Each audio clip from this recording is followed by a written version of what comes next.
Support for the Legislative Gazette comes from New York State United Teachers, working to support students, educators, and public schools as the center of their communities through the Public Schools Unite Us initiative, and United University Professions, representing 37,000 academic and professional employees at SUNY campuses and teaching hospitals across New York State. Frederick E. Cole, President, uupinfo.org.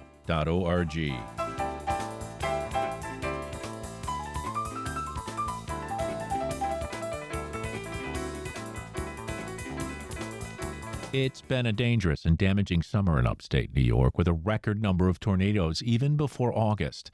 As the Legislative Gazette's Samantha Simmons reports, Senate Majority Leader Chuck Schumer says the situation warrants more study. For many communities in upstate New York, the past month has been like a scene out of the movie Twisters.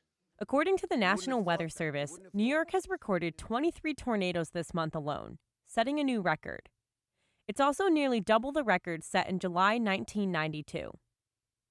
Speaking at the state's Mesonet Operations Command Center, a network of monitoring systems based at the University at Albany's E-Tech campus, Schumer says the increased funding would support technology upgrades and research capabilities. The Democrat is seeking $30 million, an increase of $10 million over last year. We're going to keep seeing terrible storms throughout our region, throughout the country. It's worse than it used to be. And that's why we need to make sure that this Mesonet system isn't just up and running, but state-of-the-art. An EF2 tornado touched down in the city of Rome on July 16th that ripped roofs from houses, reduced brick buildings to rubble, and toppled steeples from 2 historic churches. No one died, but the storm left debris throughout downtown.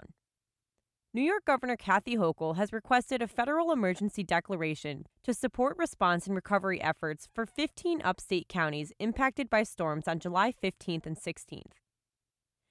Christopher Thorncroft, the center's executive director and director of UAlbany's Atmospheric Sciences Research Center, says mesonets are a critical part of weather infrastructure in New York and can provide critical information for first responders. Each site is equipped with automated sensors that measure weather information such as temperature, wind speed, snow, rainfall. We also have cameras that photograph the current conditions, which is invaluable.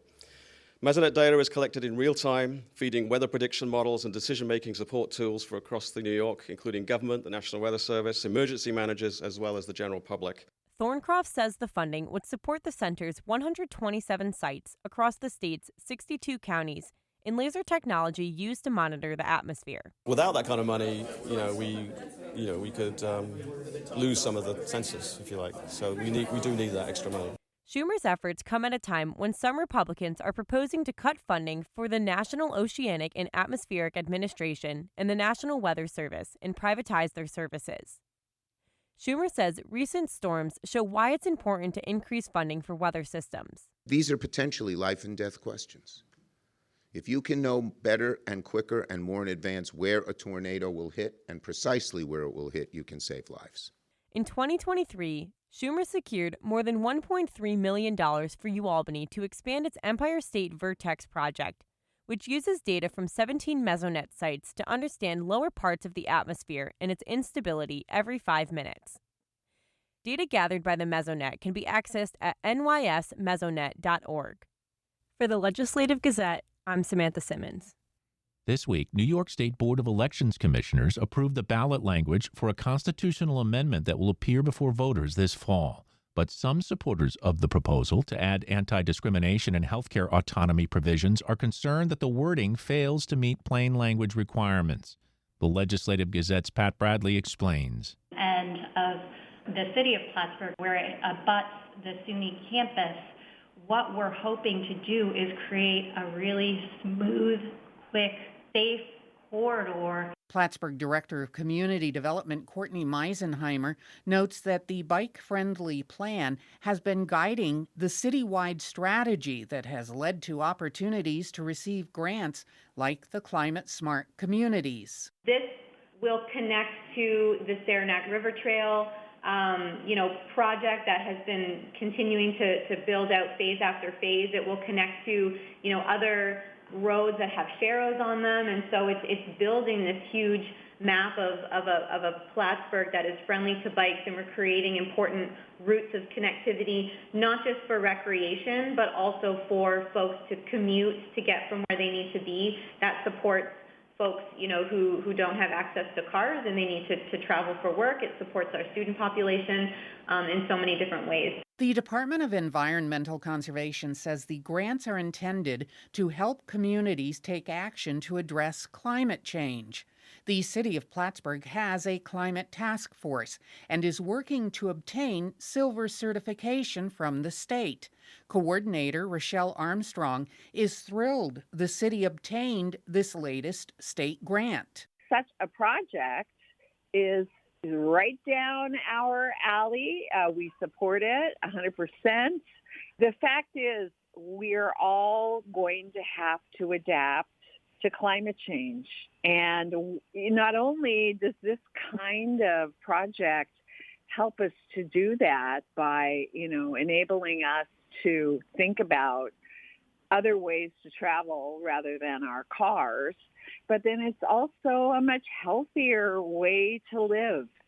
So I think this is a very significant piece of an overall plan that's really on the forefront of trying to adapt to climate change and mitigate its effects. Ward 3 Democratic Common Councilor Elizabeth Gibbs had been a member of the task force and says while the work of the task force is separate, it helps the city secure more grants like the Climate Smart Communities funding. This is the reason why I fought so hard back in 2021 for the Climate Smart Task Force to be reassembled, and we finally achieved that in 2022. Because once you're certified as a Climate Smart community, then you're on the state's radar as eligible for grants. And so this is now the outcome, being awarded this grant, of all of that hard work. The city of Plattsburgh was notified about a month ago that the grant had been awarded, and it's hoped the project can be implemented by next summer. For the Legislative Gazette, I'm Pat Bradley.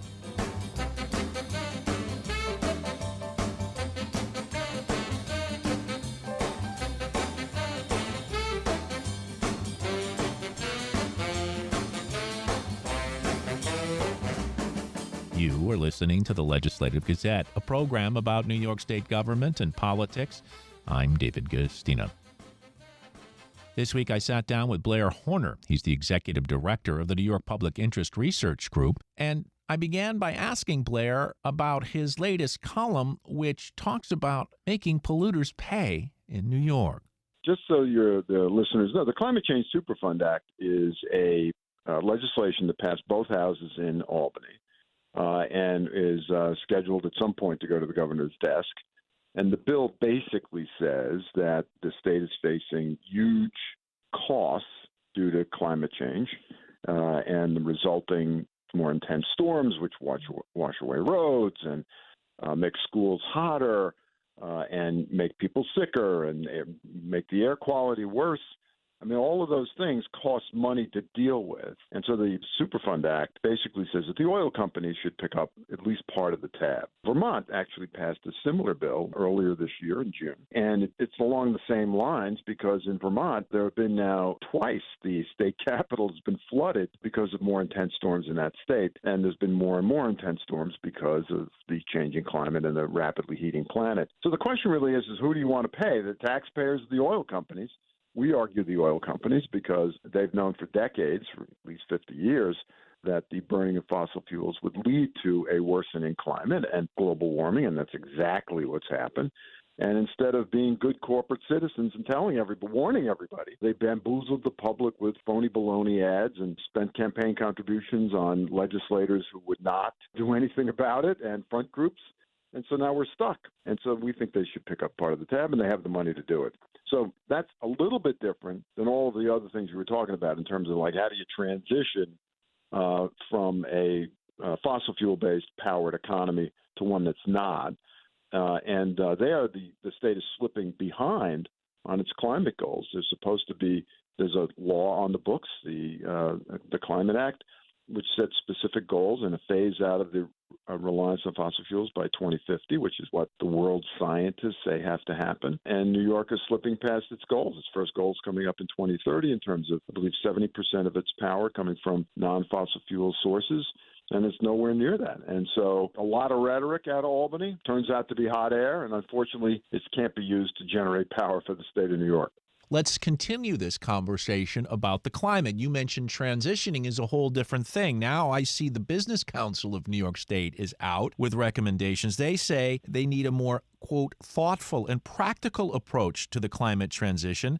The Business Council has three primary concerns. React to these for me, Blair. Higher energy prices whose impacts would ripple through the state's economy, reduced reliability of the state's energy grid that would affect homes, institutions, and businesses, adverse impacts on the state's overall economic climate that may discourage new investments and job growth. Political or practical? Well, I mean, the Business Council has been advocating against a lot of these environmental initiatives for years, and, that's their orientation. They are more focused on those issues than they are what impact not doing anything has on the climate.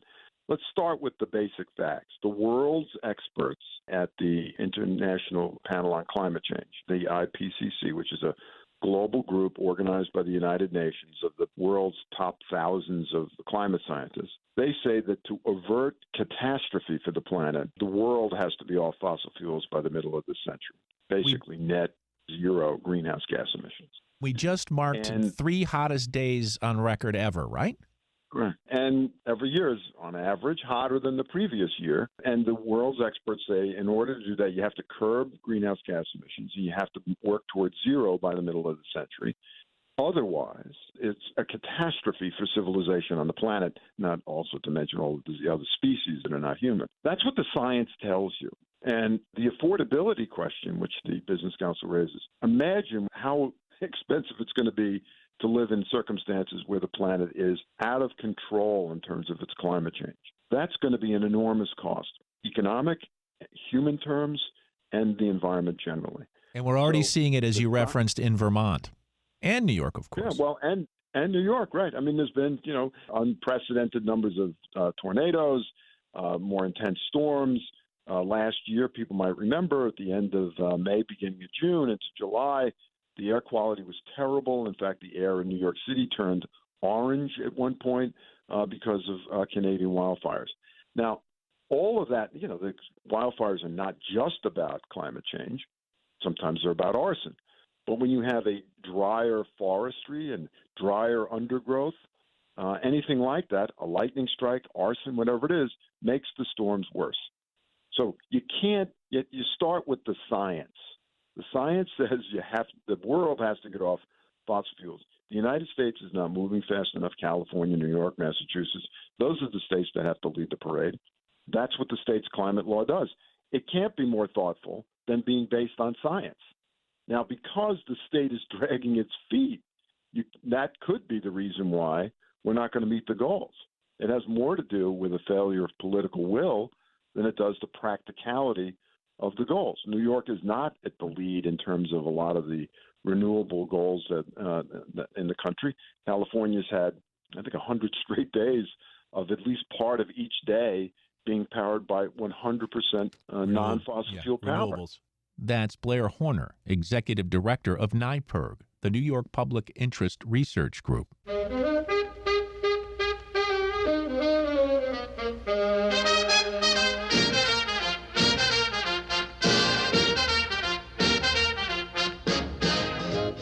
You are listening to the Legislative Gazette, a program about New York State government and politics.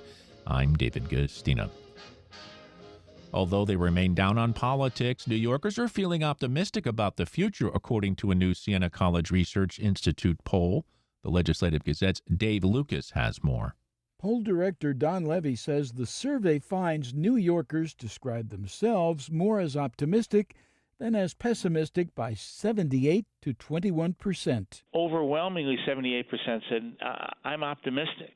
As a pollster, maybe I'm a little bit like a journalist. I tend to pry. I want to know what people are thinking. What are you thinking about when you're driving alone in the car? What are you thinking when you put your head down on the pillow at night?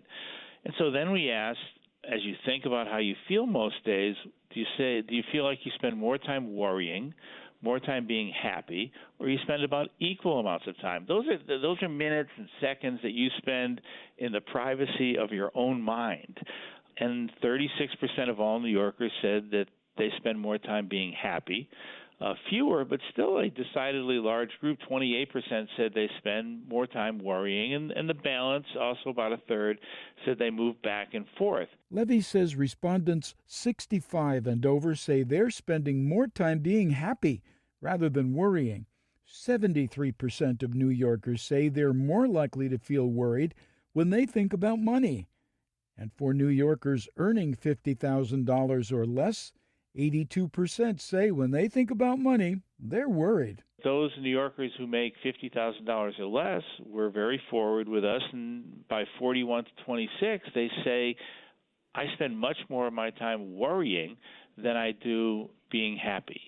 So these are, insights into the privacy of people's own thought processes. When people listen to this interview on their favorite radio station, they're going to be invited to think about themselves. When I'm alone with my thoughts, am I worried or am I happy? Levy says that although 57% of New Yorkers say there's less opportunity today than there was 50 years ago, 52% say there's more opportunity today to live a healthy life, and 58% say there is more opportunity to be who you are in terms of self-expression and sexuality. Did COVID change people's perceptions? It's hard to say. I think that you could guess that the pandemic and those years had an impact on all of us. Perhaps we prize our interactions with others now, again, more than we used to. Perhaps we appreciate that more. We did ask about, living a healthy life. Perhaps the pandemic and the pain associated with it drove up the percent saying that there's less opportunity to live a healthy life. We also asked about something like to have access to clean air and water. There's something that perhaps 50 years ago we would have said, we'd be in pretty good shape by today. That was sort of a split. 39% say there's more opportunity to have access to clean air and water today. 38% say there's less opportunity. About 9 out of 10 New Yorkers across all income levels reported worrying about politics and the state of the world. Asked if he himself is an optimist or a pessimist, Levy says he is a more optimistic person. So in a sense, what we found in the survey is that despite financial pressures, despite political polarization, which I'm sure we'll talk about many times as the months move on, that it is a bit gratifying that the vast majority of us cling to and pronounce that despite all that, I remain optimistic. Despite all that, I plan on a better tomorrow for myself, for my family. And, as a pollster, as a person, the day that optimism wanes, the day that optimism drops, and we become, as a society, pessimistic will, I think, be a very sad day for us all. For the Legislative Gazette, I'm Dave Lucas. Officials in Johnsburg have unveiled plans to expand recreational trails in collaboration with a local business. The Legislative Gazette's Aaron Shella-Levine with that story. Barton Mines has been in operation in the Adirondacks for nearly 150 years, mining garnet for industrial water jet use. Now, after 5 years of work, it's getting close to donating a recreational easement located on 200 acres of forested land to the northern Warren County town. So we've been talking about this and informing with the town for a couple of years. Now we want to make it happen. And as you may have heard, Warren County is now recognizing the importance of trails and economic activity, so the timing is perfect. Chuck Barton is a fifth-generation trustee of the mining company. He says the collaboration is a result of Barton Mines' commitment to being a responsible part of the Johnsburg community. This is what we do. So why, if you have the land, and by the way, that land's been in the business or family for many years, it's land we don't use, so it's underutilized. And why not do the easement so the community can have the advantage of what the land can offer? So it's a fairly easy decision. The donation will create new all-season public recreational trails that will connect the North Creek Ski Bowl Recreational Center with the state-owned Siamese Ponds Wilderness. Barton, an avid skier, is excited to be able to enjoy the land with locals and visitors alike. If you're down the ski bowl and you want to get to the Siamese Wilderness area, you have to go along Route 28 around the base of the mountain and then over to the side of the Barton Lines Road, the Siamese Wilderness area. That line, I know we're talking here, you don't have a camera. Now from the ski bowl, you can go up the mountain, you can go across our property and right over into the Siamese Wilderness area. So it is enormously shorter and frankly more scenic and more exciting. The donated land is part of the company's Gore Mountain mine and sits 5 miles south of its current mining operation at Ruby Mountain. Republican Johnsburg Town Supervisor Kevin Bean says easier travel between the ski bowl and wilderness area and creation of new trails will be great for the local economy. And this is just an incredible opportunity to, again, continue to grow our trail network for hikers, skiers, mountain bikers, snowshoers, all of it, you know? And when people come here, especially in the summertime, yeah, okay, you're going to come fishing. Yeah, after a while, you're kind of, okay, I want to find some other stuff to do. Hiking and mountain biking is huge. It's an incredible opportunity for us, for the town, without a doubt. Christine Powers runs a nearby spiritual and mindfulness retreat. And this is just going to make everything so much easier because in order to have a vibrant economy, you have to have the tourists come. And so to bring more people who may have not quite the stamina or the endurance to have an easier trail system, more accessible, more connected, it can only lift the whole community. So we're really thrilled with this. Anna Bowers is both a town board member and a local school teacher. She says the trail expansions go far beyond attracting more tourists. Locals are going to use this, kids are going to use this, and I think that's a really important part about our recreation. It's for everyone, and the more that we have people in our community using it, the more they're going to stay here, the more they're going to raise their families, the more that you're going to have kids come back. We have a ski program at the school because every student at Johnsburg gets a ski pass. We have kids who do a 2nd through 4th grade ski program, 6 weeks. It's amazing. So this is just another way that we can get our kids and our community being a part of the things that, yeah, tourists get to do it, but guess what? That's our mountain, and we get to do it midweek when nobody's here. The easement is expected to be finalized in the coming months. Reporting for the Southern Adirondack Bureau on the campus of Skidmore College, this is Aaron Shello-Levine.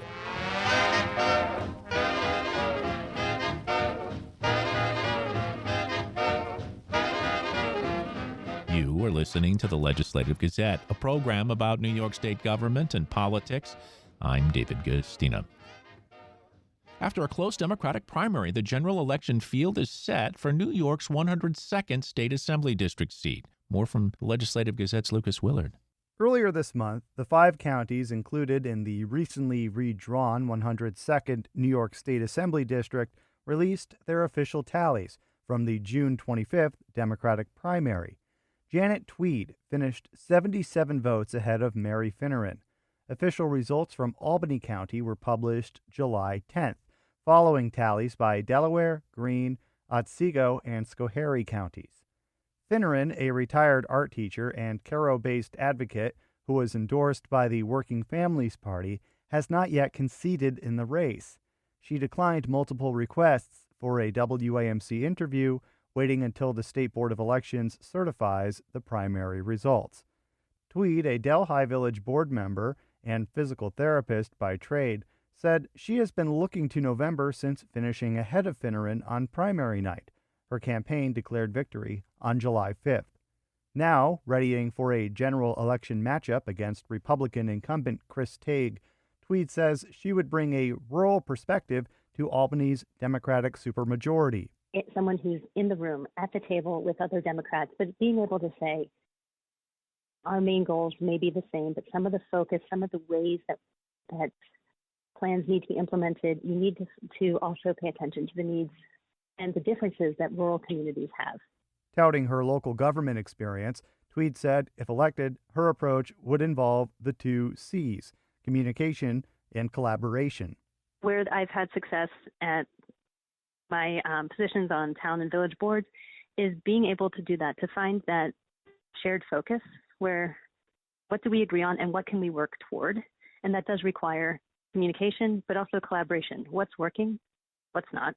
Tweed's campaign focused on the issues of affordable health care, a woman's right to choose, infrastructure, and environmental and agricultural sustainability. One of the issues that continues to come up and has been a big issue has been the implementation of the large projects for solar farms and wind farms. Tweed says large energy companies have been given a fast pass for development, and that she wants to ensure local control is protected. Republican Tague has represented the district for 3 terms. The former Schoharie Town supervisor often touts his agricultural background and is advocating for a rural equity program in the state legislature. The package of legislation would support farms, local municipalities, emergency services, energy, and transportation.